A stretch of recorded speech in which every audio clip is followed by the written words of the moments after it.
The desert wind carried the smell of gunpowder and fear across the rocky canyon as Jake Morrison crouched behind a boulder, his weathered hands gripping his rifle. 3 days of tracking the Crimson Gang had led him to this moment, but what he saw through his spyglass made his blood run cold. Below in the valley, a young Apache woman moved carefully between the rocks, gathering medicinal herbs. She had no idea that death was riding toward her from 3 different directions. Jake had been hunting the Crimson Gang for 2 months now. They were the worst kind of outlaws, men who killed for sport and took pleasure in terrorizing innocent people. Their leader, Bull Morrison, was no relation despite sharing Jake's last name, but that coincidence had caused Jake nothing but trouble. People sometimes confused him with the murderous outlaw, which made his job as a bounty hunter even harder. The woman below was beautiful, with long black hair braided with small beads that caught the morning sunlight. Her buckskin dress was decorated with intricate beadwork, and she moved with the grace of someone who knew every rock and plant in these mountains. Jake guessed she was collecting herbs for her people, probably for healing medicines. The Apache were known for their knowledge of desert plants and their healing properties. What the woman didn't know was that Bull Morrison and his gang had been using this canyon as a hideout for weeks. They had robbed a bank in Silver Creek and killed 2 innocent people during their escape. Now they were planning something even worse. Jake had overheard their conversation the night before when he snuck close to their camp. They were going to raid the nearby Apache settlement, steal whatever they could find, and kill anyone who got in their way. The sound of approaching horses echoed off the canyon walls. Jake's heart pounded as he realized the gang was returning to their hideout earlier than expected. The woman was directly in their path, and she still hadn't noticed the danger. If she stayed where she was, she would be caught in the open with nowhere to run. Jake made a split-second decision that would change both their lives forever.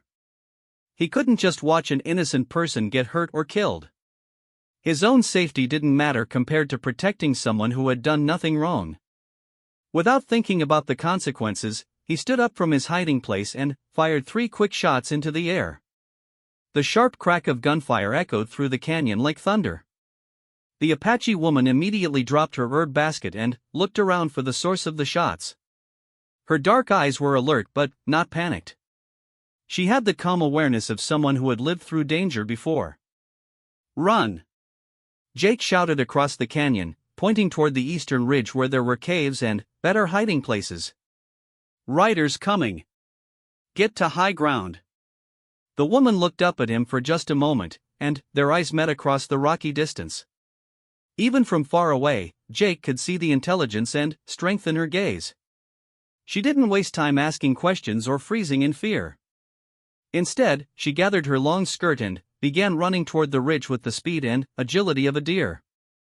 Bull Morrison and his 5 gang members came thundering into the canyon just as the woman disappeared behind a large rock formation. Their horses were lathered with sweat, and the men looked angry and suspicious. They had heard the gunshots and knew someone was watching them. "Who fired those shots?" Bull roared, his scarred face twisted with rage. He was a huge man with arms like tree trunks and a reputation for crushing his enemies with his bare hands. "Someone's been spying on us." Jake knew he had given away his position, but he didn't regret his choice. The woman was safe, at least for now. But his own situation had become much more dangerous. 6 armed outlaws against 1 bounty hunter were not good odds, especially when he had lost the element of surprise. "Spread out!" Bull ordered his men. "Find whoever's up there and bring them to me alive. I want to know what they heard and who they've told."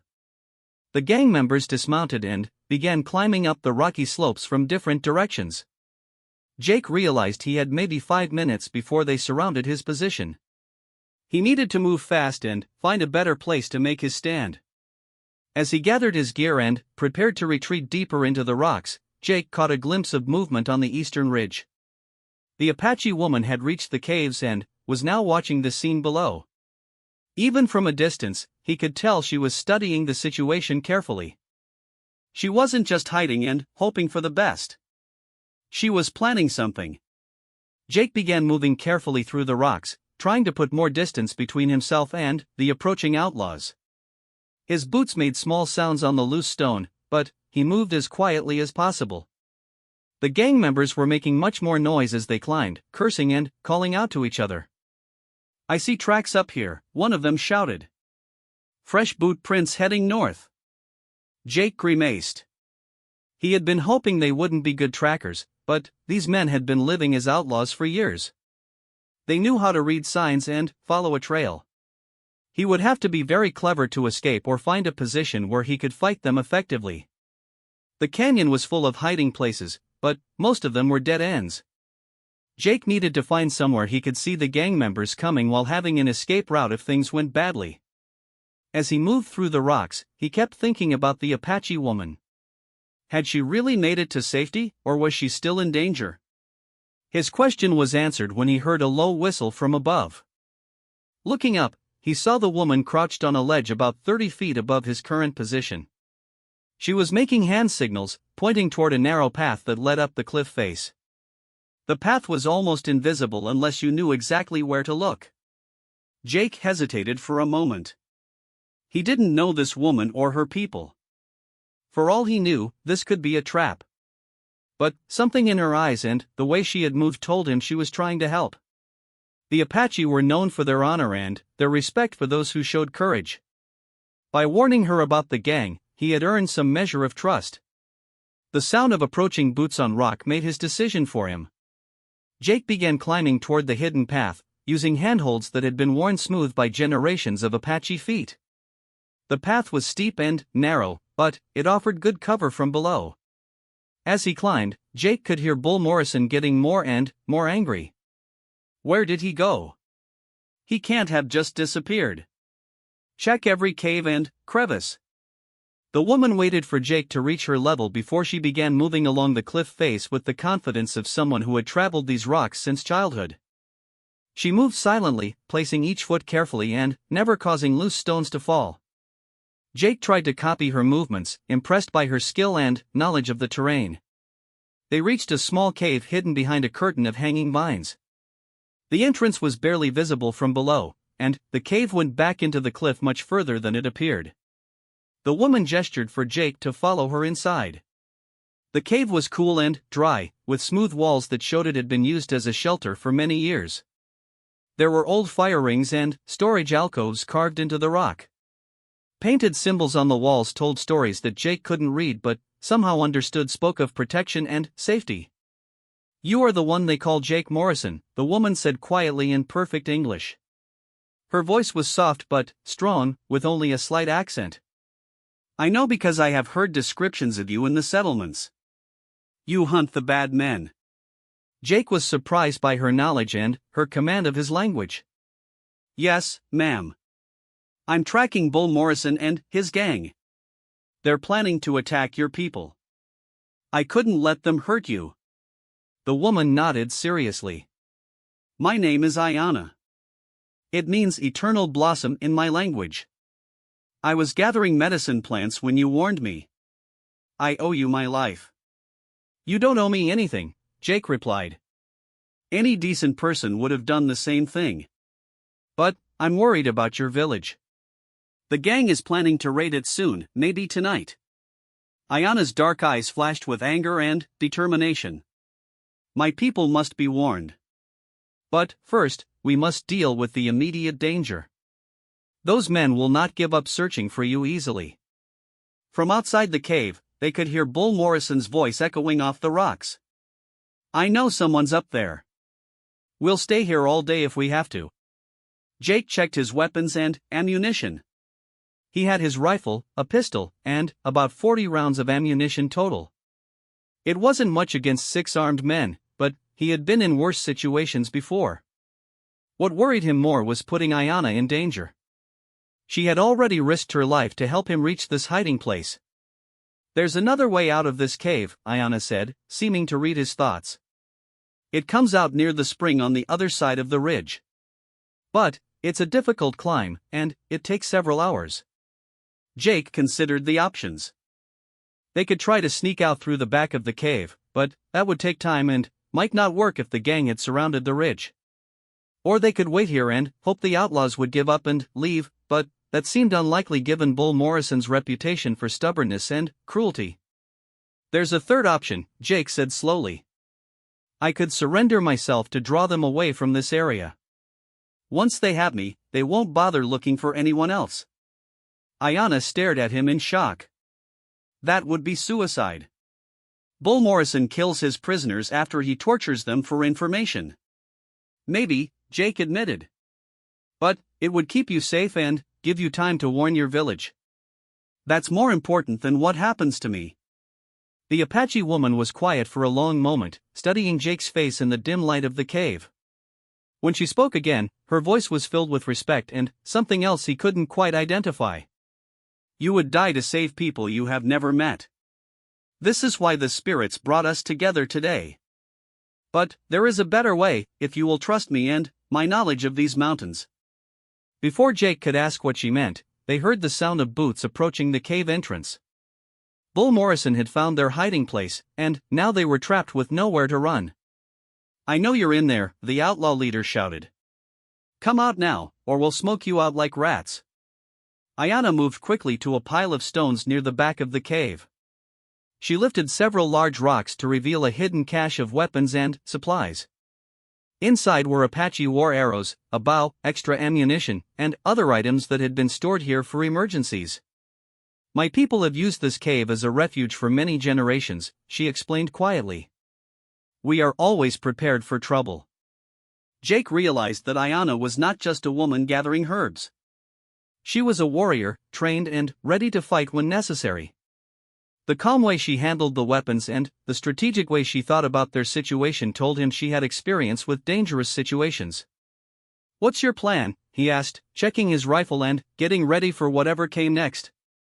Ayanna smiled, and, for the first time since they had met, Jake saw a flash of something fierce and determined in her eyes.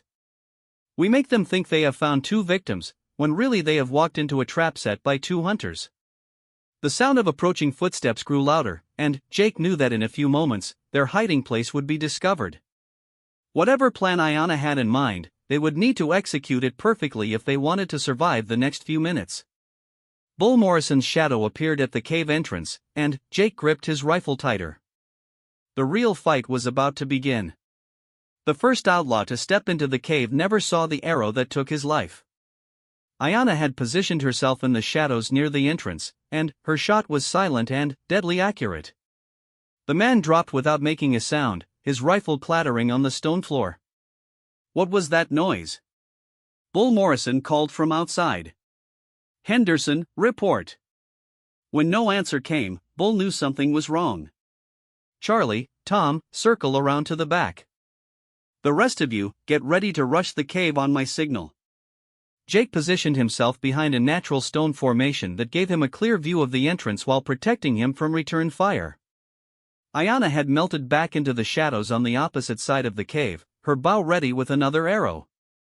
The dead outlaw's rifle lay in the middle of the floor, and Jake realized it was perfect bait for the next man who entered. "Henderson's dead." The second gang member had spotted his fallen companion. "They got him with an arrow." Bull Morrison's roar of rage echoed through the cave. "Apache! There's Apache in there with him. Kill them all." 3 men rushed into the cave at once, firing their weapons wildly in the dim light. Jake took careful aim and dropped the first man with a single shot to the chest. Ayanna's second arrow caught the second man in the throat, dropping him instantly. The third outlaw, realizing he was trapped, tried to retreat but stumbled over the bodies of his companions. Jake's second shot ended the man's struggle to escape. In less than 30 seconds, 4 of the 6 gang members were dead. Only Bull Morrison and 1 other outlaw remained outside. "You killed my boys!" Bull screamed. "I'm going to make you suffer for this." From their position in the cave, Jake and Ayanna could hear the remaining outlaws moving around outside. They were trying to find another way to attack the cave or smoke out the defenders. Jake knew that Bull Morrison was cunning despite his rage, and he wouldn't make the same mistake his men had made by rushing blindly into a trap. "We need to get out of here," Jake whispered to Ayanna. "He'll find a way to flush us out if we stay trapped in this cave." Ayanna nodded toward the back of the cave. The passage I told you about leads to a series of tunnels. We can reach the other side of the ridge, but we must move quietly. The sounds will carry through the rock. They gathered the weapons and ammunition from the fallen outlaws, giving them much better firepower for whatever came next. Jake also took a moment to study the cave paintings on the walls more carefully. The symbols seemed to tell a story about warriors who had defended this place against enemies in the past. Your ancestors fought here before, Jake observed quietly. Many times, Ayanna confirmed. This cave has protected my people for generations. Today, it protects us both. They began moving toward the back of the cave, where a narrow opening led into complete darkness. Ayanna produced a small torch from the hidden cache and lit it carefully, keeping the flame low to avoid creating too much smoke or light that might give away their position. The passage was barely wide enough for one person, and the ceiling was so low they had to crawl in some places. The rock walls were smooth from centuries of water flow, and Jake could hear the distant sound of running water somewhere in the darkness ahead. Behind them, they could hear Bull Morrison and his remaining man exploring the cave entrance. They went deeper into the cave. Bull's voice echoed through the tunnels. Find another way around. The passage branched into several different tunnels, but Ayanna knew exactly which way to go. She led Jake through a maze of natural corridors that seemed to go on forever. Sometimes the passage opened into larger chambers, and other times it narrowed so much they had to squeeze through sideways. How do you know these tunnels so well? Jake asked during a brief rest in a wider section. I have been exploring these mountains since I was a child, Ayanna explained. My grandmother taught me every secret path and hidden place. She said knowledge of the land is the most important weapon a person can have. They continued moving through the tunnels for what felt like hours, though Jake knew it was probably less than 1 hour in reality. The underground passages seemed to exist in a timeless world where direction and distance became meaningless.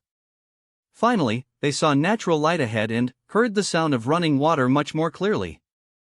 The tunnel opened into a beautiful hidden valley with a natural spring at its center. The water was crystal clear and surrounded by green grass and wildflowers. It was like finding paradise in the middle of the harsh desert landscape. Jake realized this must be one of the sacred places Ayanna's people used for ceremonies and spiritual renewal. We can rest here for a few minutes, Ayanna said, kneeling by the spring to drink and refill their water containers. But we must reach my village before sunset. If Bull Morrison goes there looking for revenge, my people need to be warned and prepared. Jake knelt beside the spring and splashed the cold water on his face. The events of the morning seemed like they had happened days ago instead of just a few hours. Everything had changed when he made the decision to warn Ayanna about the approaching danger. Now they were partners in a fight that was far from over. Tell me about your village, Jake said as they prepared to leave the hidden valley. How many people?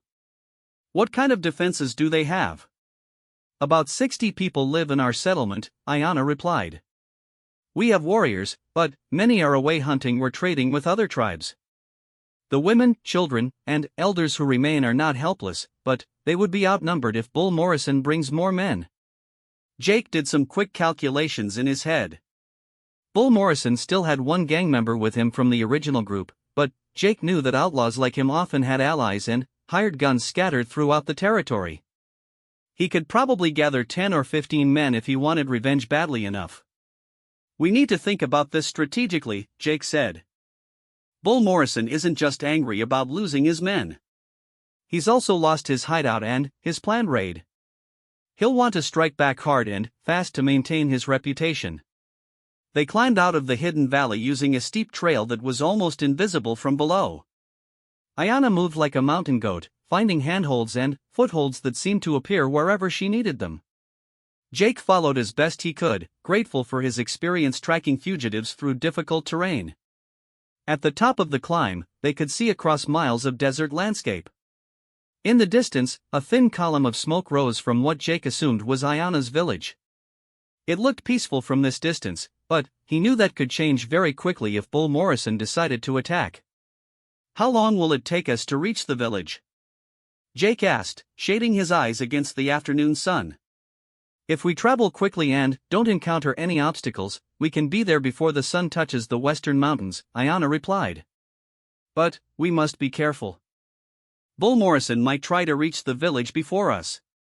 They began moving across the rocky landscape at a steady pace that covered ground quickly without exhausting them. Ayana led them along paths that were invisible to Jake's eyes but clearly familiar to her.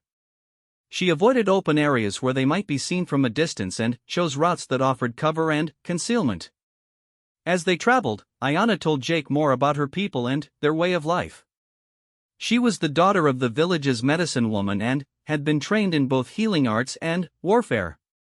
Her people believed that true strength came from understanding both life and death, both creation and destruction. My grandmother always said that the spirits bring people together for a reason, Ayana said as they paused to rest in the shade of a large boulder.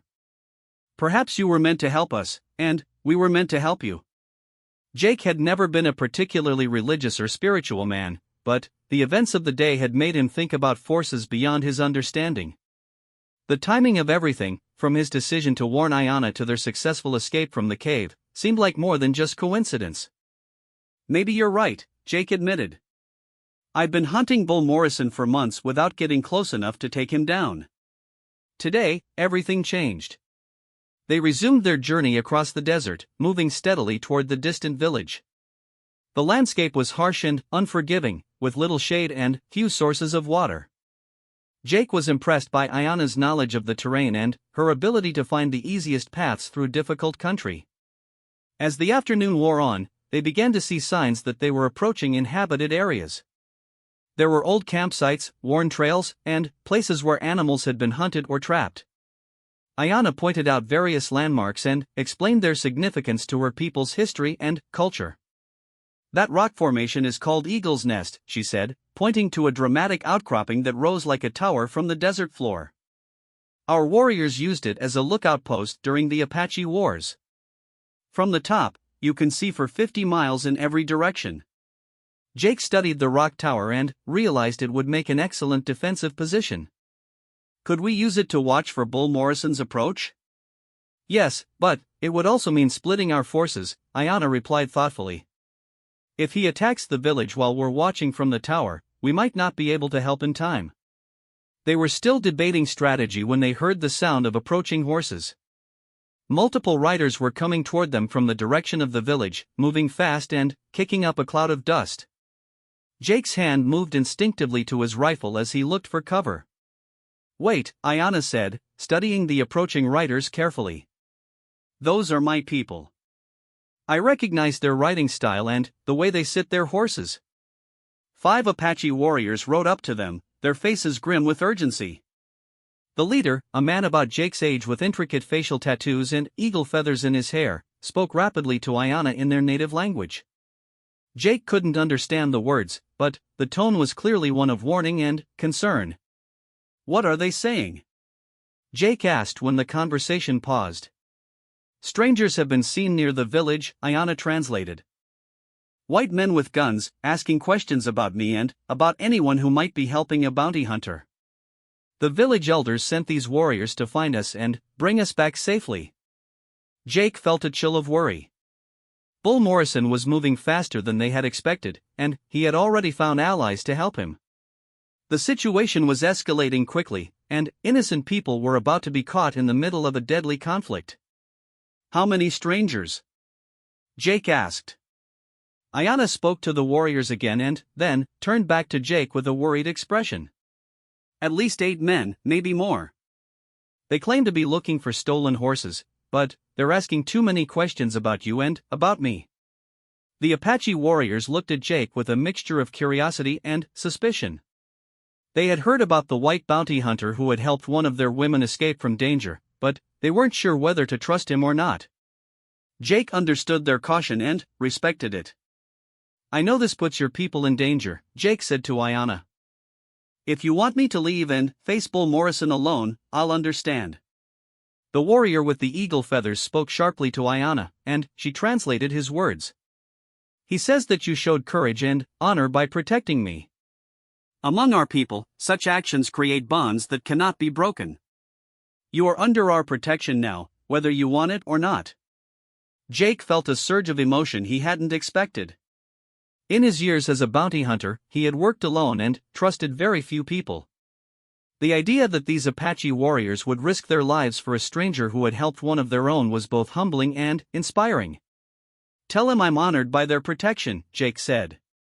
"And ask what they think we should do about Bull Morrison and his men." The warriors had a quick discussion among themselves before the leader responded. "They say we should return to the village immediately," Ayanna translated. "The elders want to meet with you and plan our defense together. They believe this fight involves all of us now." As they mounted horses provided by the warriors and began the final journey to the village, Jake realized that his life had taken a completely unexpected turn. What had started as a simple bounty hunting mission had become something much larger and more meaningful. The sun was beginning to set as they approached the Apache settlement, painting the sky in brilliant shades of red and orange. The village was situated in a protected valley with good water and natural defenses. Jake could see that the people had already begun preparing for trouble, positioning guards and securing their most valuable possessions. The final confrontation with Bull Morrison was coming soon, and Jake knew that everything would be decided in the next few hours. But now he wasn't facing that danger alone. He had found allies, and perhaps something even more important than that. The Apache village was a carefully planned community that blended perfectly with the natural landscape. Adobe buildings with thick walls and small windows were positioned to provide mutual defense while allowing normal life to continue during peaceful times. Gardens of corn, beans, and squash grew near a reliable water source, and corrals held horses and cattle that represented the tribe's wealth and mobility. As Jake rode into the settlement with Ayanna and the warriors, he could see that the people had already begun preparing for possible trouble. Children and elderly people were being moved to the most protected buildings, while adults checked weapons and secured valuable items. Despite the obvious concern, there was no panic or confusion. These people had faced danger before and knew how to respond with calm efficiency. The village chief, a dignified man with silver hair and wise eyes, came out to greet them personally. He wore traditional clothing decorated with symbols of his rank and achievements, but Jake noticed that he also carried a modern rifle and had ammunition belts across his chest. This was a leader who combined ancient wisdom with practical knowledge of contemporary threats. "Welcome, Jake Morrison," the chief said in excellent English. "I am Chief Joseph Standing Bear. My daughter has told me how you risked your life to protect her from the evil men who prey upon innocent people. You have shown the courage and honor that our people respect above all other qualities." Jake dismounted and nodded respectfully to the chief. "Thank you for your welcome, Chief Standing Bear. I'm honored to meet Ayanna's father and to be accepted by your people. But I'm worried that my presence here might bring danger to your village." "The danger was already coming," the chief replied firmly. "Men like Bull Morrison bring death and destruction wherever they go. They would have attacked us eventually, with or without an excuse. At least now we are warned and prepared, thanks to your actions." Ayanna had dismounted and was embracing her father with obvious relief and affection. Jake could see the strong family bond between them and understood why she had such confidence and strength. She had been raised by people who valued both courage and wisdom. "Tell me what you know about our enemies," Chief Standing Bear said, leading Jake toward the central fire where the tribal council was already assembled. "How many men does Bull Morrison have, and what are their weapons and tactics?" Jake shared everything he knew about the Crimson Gang, including their recent crimes, their usual methods of operation, and the weapons and horses they possessed. He also described what had happened in the canyon and estimated how many additional men Bull Morrison might be able to recruit from other outlaw groups in the territory. The tribal council listened carefully to Jake's report and asked detailed questions about timing, routes of approach, and possible strategies. Jake was impressed by their tactical knowledge and their understanding of warfare. These were not helpless victims waiting to be attacked. They were experienced fighters who had successfully defended their homeland for generations. "Our scouts report that Bull Morrison has gathered 12 men," one of the council members said. "They are camped about 5 miles east of here, and they have extra horses and ammunition. They appear to be planning a dawn attack when they think we will be least prepared." 12 against 60 should not be a difficult fight, another council member observed. But many of our warriors are away on hunting trips or trading expeditions. We have perhaps 20 fighters in the village, counting the women who are trained in warfare. Chief Standing Bear studied the tactical situation carefully before speaking. 20 defenders fighting from prepared positions should be able to defeat 12 attackers in open ground. But Bull Morrison is cunning and experienced. He will not attack in the way we expect. Ayanna had been listening to the discussion with growing concern.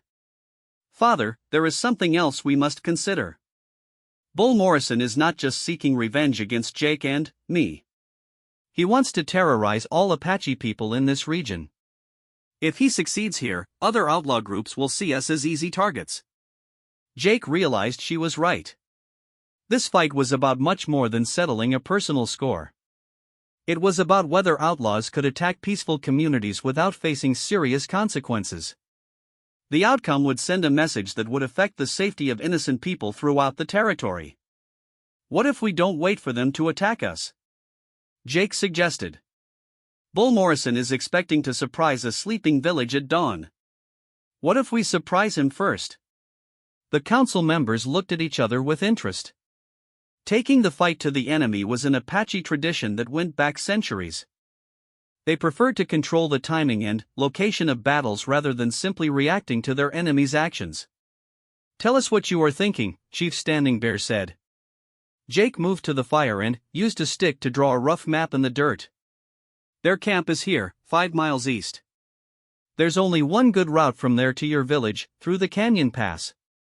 If we can control that pass, we can force them to fight on our terms. The pass is a good place for an ambush, one of the warriors agreed. But it's also a trap for whoever occupies it. If we're discovered, we could be surrounded and cut off from the village. Ayanna studied the map Jake had drawn and added her own marks to show hidden trails and alternative routes. There are ways to reach the pass without being seen, and there are escape routes if we need to retreat quickly. I know every path in these mountains. The discussion continued for another hour as the council worked out the details of a complex plan that would involve multiple groups of fighters attacking from different directions. Jake was impressed by their strategic thinking and their willingness to take calculated risks to protect their people. Finally, Chief Standing Bear made the decision that would determine the fate of everyone in the village. We will strike first, but we will also be prepared to defend our homes if the attack fails. Half our warriors will go with Jake and Ayanna to set up the ambush. The other half will remain here to protect the village in case Bull Morrison has divided his forces or planned a deception. As the council meeting ended and people began preparing for the night's work, Ayanna approached Jake privately. There is something I must tell you, she said seriously. My father and the council have accepted you as one of our warriors.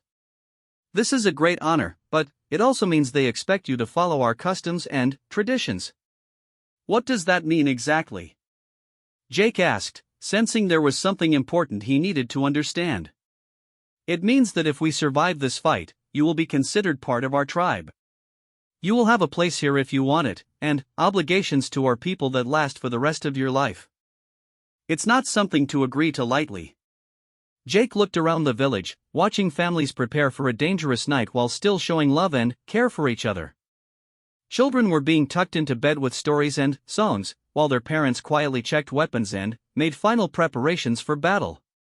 It was a community where people took care of each other and shared both dangers and rewards. I've been alone for most of my adult life, Jake said thoughtfully. I never thought about having a real home or being part of something larger than myself.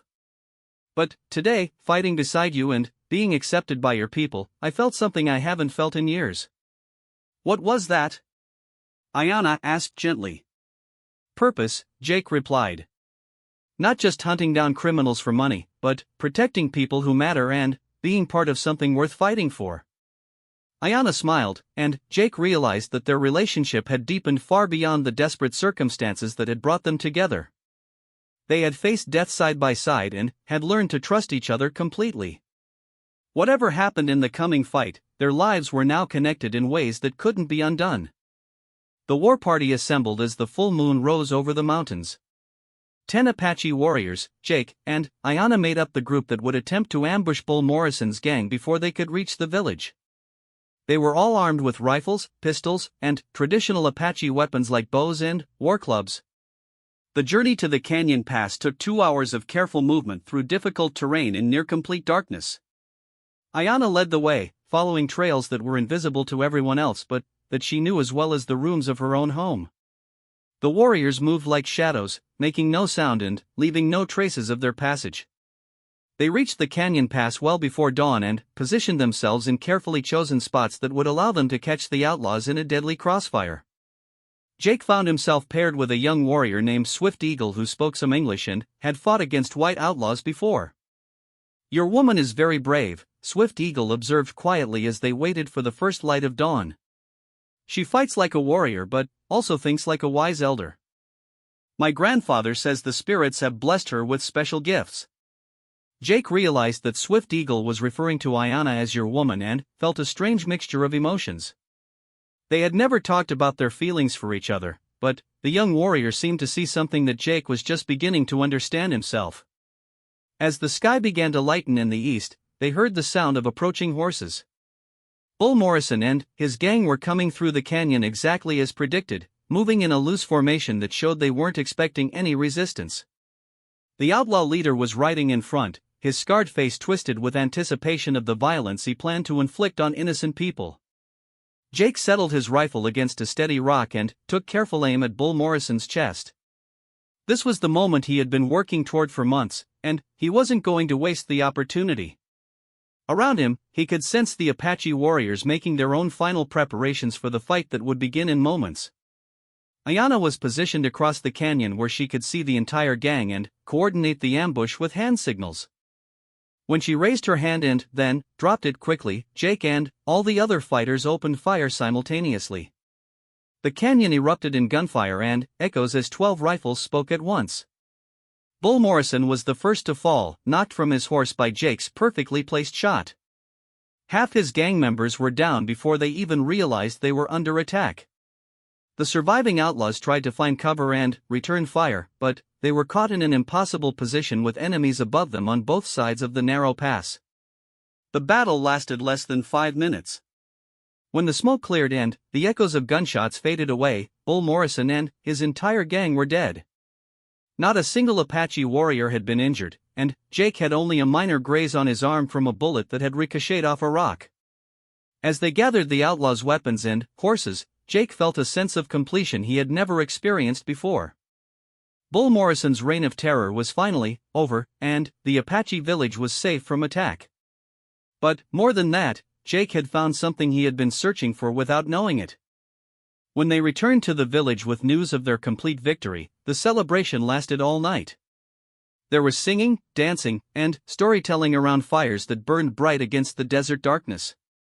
Jake found himself honored as a hero and accepted as a full member of the tribe. As the celebration continued around them, Jake and Ayanna walked together to a quiet place overlooking the village. The desert stretched out endlessly under the stars, beautiful and peaceful in the moonlight. "What will you do now?"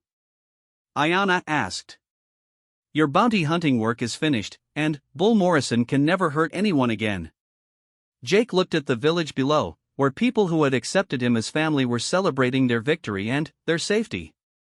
He thought about his old life of lonely travel and constant danger, and he knew that chapter was closed forever. "I think I'll stay here," Jake said, taking Ayanna's hand in his. "If you and your people will have me. I want to help protect this place and these people. I want to be part of something that matters." Ayanna smiled and moved closer to him. "My father told me that the spirits sometimes bring two people together through danger and hardship to create something stronger than either of them could be alone. I think he was right." As they kissed under the desert stars, with the sounds of celebration echoing from the village below, Jake knew that his real life was just beginning. He had found not only love and family, but a purpose worth living and dying for. The cowboy who had sought to protect an Apache woman from danger had found that their paths were meant to unite forever. In saving her, he had saved himself and found the home he had never known he needed.